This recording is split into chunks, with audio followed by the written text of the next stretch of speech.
The Lord be with you. And with your A spirit. reading from the Holy Gospel according to St. John. Glory to you, O Lord.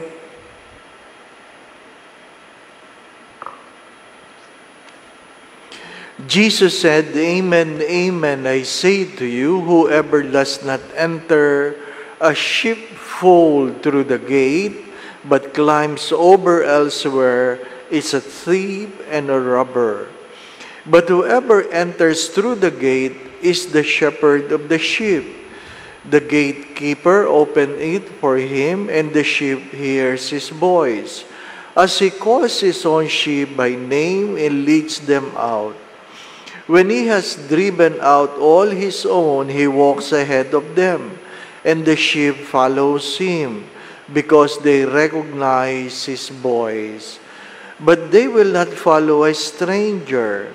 They will run away from him, because they do not recognize the voice of strangers.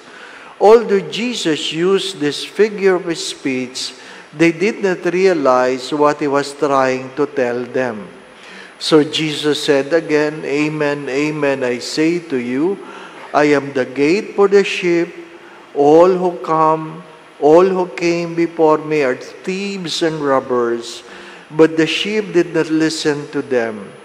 I am the gate. Whoever enters through me will be saved, and will come in and go out and find pasture. A thief comes only to steal and slaughter and destroy. I came so that they might have life and have it more abundantly.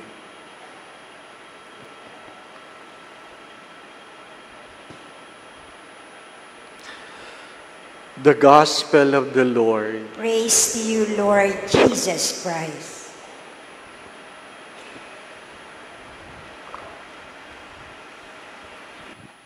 Magandang gabi po sa inyong lahat.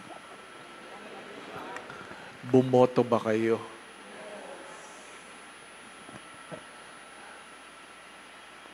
We have to remind ourselves that to vote is not only a right but a moral obligation. A moral obligation. Somebody asked, if I will not vote, Father, will I commit sin? And the answer is yes. It is a sin of omission, failing to exercise the right that God has given you. Pero Father, dinadaya lang. Pero Father, ang daming pero. Ano pa? Well, my dear friends, my brothers and sisters, just do what you are called to do. The first reading speaks of what? In the Old Testament, there are animals that you cannot eat. There are animals that you cannot eat. You cannot even touch. It makes you sinful. But the first reading, everything, Peter was given the vision that everything that is called profane in the Old Testament was made clean by God. Ano yung mga kinukonsider na madumi, makasalanan, ginawang malinis ng Diyos? And we heard in the scripture, in the readings, that even Peter disagreed with it. And the words of God was very strong in saying, what I made clean, you can never declare profane. What I made clean, you can never declare profane. Kung ano man ang pinabanal ng Diyos, hindi mo na pwedeng sabihin makasalanan. What is the gospel trying to tell us? If you are confused, you seek God. You seek God. It's difficult because sometimes, or most of the time, the way of God is not our ways. And the thoughts of God are not our thoughts. Seek God. Pray. There's no other way towards the Father except the Son. There's no way towards the Father except the Son. My dear friends, my brothers and sisters, regardless of your thoughts, the late Pope Francis left behind a good reminder of what? That hope do not disappoint. Hope do not disappoint. And we talk about hope as not an event. It's not about positive mental attitude.